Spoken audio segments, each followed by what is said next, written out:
Daniel, nu mai am viteză. Gata, hai să o terminat. Hai, hai. Hai că... Uite-te la cameră.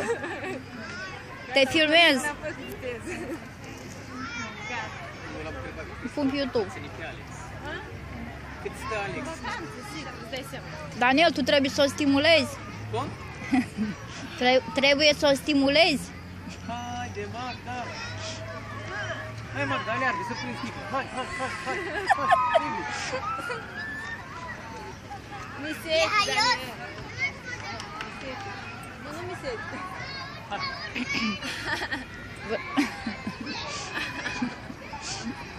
Trebuie să merg mai repede ca așa.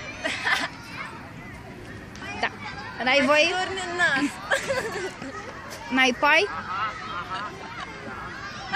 Ce vai? Dar n-ai voie, ce te sprijini așa? Am simțit un strop. Da, dar trebuie să te sprijini așa de bară cu bărbia. Limba. Daniel, ai Da, vorbit barac să... Nu, pe așa vrea ea să bei. Deci toarne pe bară și ia cu limba, Aha, da. ia sucul. 1, 2, 3, 4. 1, 2, 3, 1.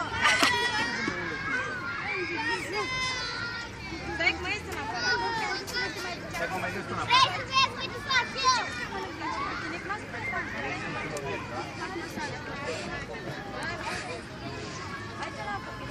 Dar cu tot, cu sticlă?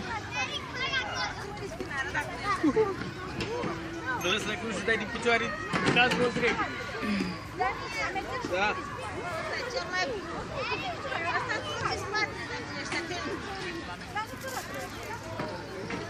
Păi uite-te aici unde te uiți. Ui. Dar uite la cameră. Dar nu trebuie să mă uit la cameră, trebuie să mă uit aici cum alerg, să nu mă împiedic. Da, da. N-are beca. Da, Rebecca.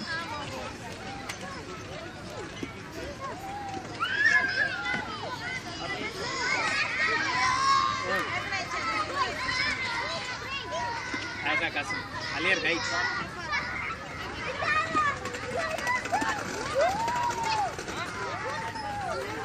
Ce mișto e jucăria asta?